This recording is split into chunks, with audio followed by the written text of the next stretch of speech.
Alright, so everybody here has at least have knowledge of Disney princesses. They are around everybody constantly. Everybody knows who their favorite Disney princess was as a kid. Everybody has watched the movies. It is a very key aspect of a person's childhood. So what is the problem? Well, within the last couple of decades, Disney princesses have been accused of displaying negative attributes through their actions and the way they look. So the reinforcement of these problems actually do not come from kids themselves. They come from the people that the kids look up to. So, like, for an example, ideas like sexism and racism are taught. They aren't they do not come out of a children's mind, because kids are naturally curious and innocent. Like, they'll walk through the store and they ask their mom or their parental figure and ask, "Mom, why is that person fat?" And it's a natural, innocent thing that they would ask. So it's up to the parent to display how they answer the question. If they're going to answer the question in, "Oh, that guy just eats too much food," rather than, "There are many reasons why that person can be heavier," So there are two sides of the spectrum. So Disney princesses have a lot of different positive attributes that should be reinforced and not canceled. Like Snow White, for an example. She says, "Someday my prince will come," rather than, "I need a man to solve all my problems." She goes through the movie, escapes a plot of assassination because she was kind and caring to the hunter, and she found a safe place and tried to make a new life for her. So she worked hard, she was brave, and she inspired love and loyalty in others. And this is an example of positivity in Disney princesses on a regularly negative Disney princess. Sleeping Beauty, or Aurora, she says, "I know you, I danced with you once upon a dream," versus, "I will fall in love with the first man I see." It's not what she said. So even when she was in social isolation, she worked towards her dream. She was gaslighted by her foster parents, but she didn't let that bring her down. So she understood the necessity of getting enough beauty sleep, and she had faith that her dreams will come true rather than waiting around. For Belle, "I want more than this provincial life," versus, "I'm gonna fall in love with my captor."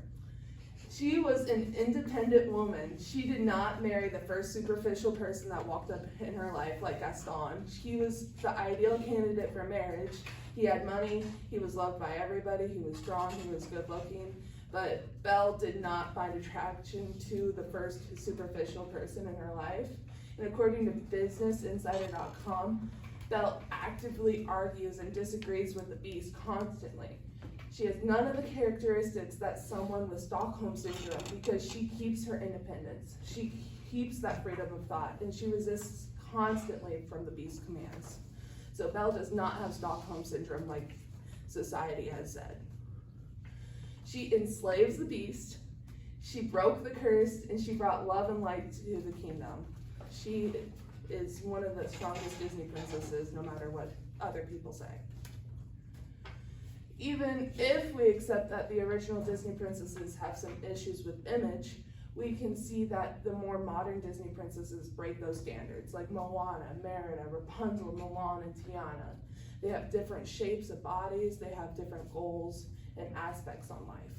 So we can see that Disney is improving towards being better, having better standards for Disney princesses.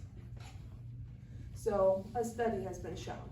So other studies for years, like Peggy Ornstein's Cinderella Ate My Daughter, looked into the short-term impact of watching, playing, and dressing up as Disney princesses.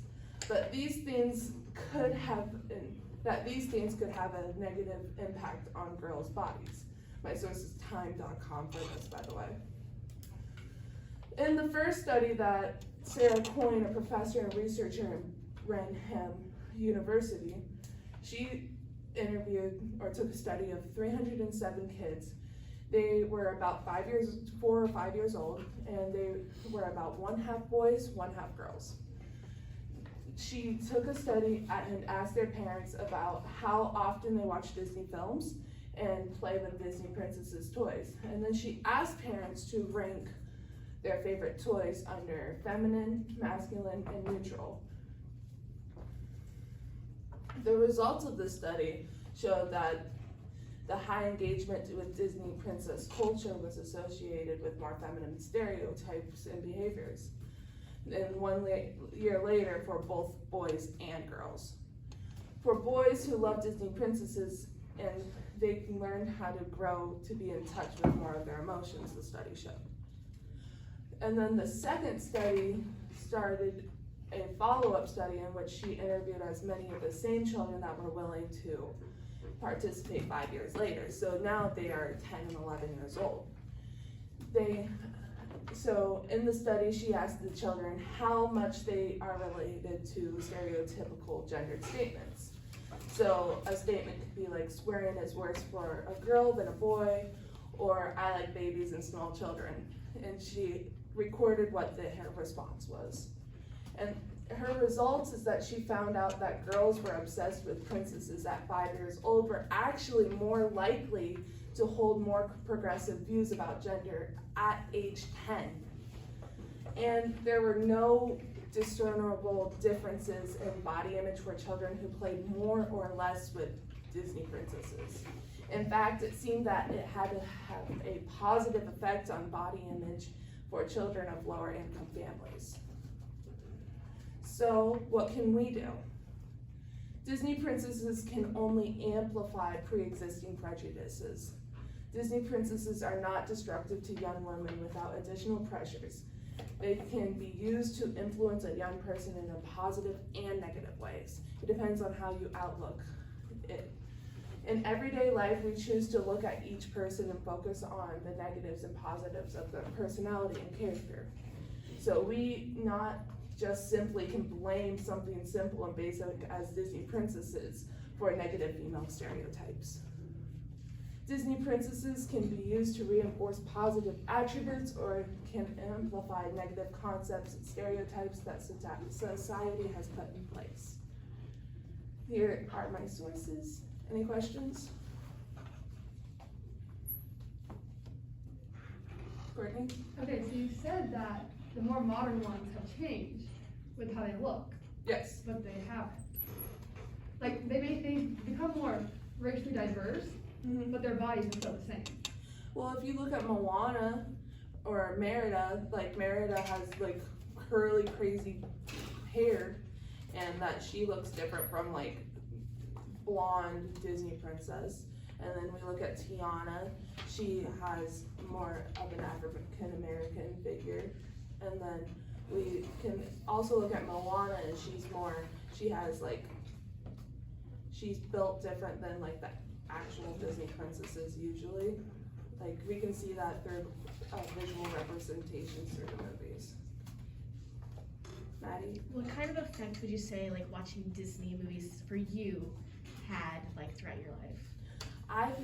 I always thought of Disney princesses to be like very individual, and like I was shocked to hear that other people didn't take that, and like I took Disney princesses to empower me rather than break away at me.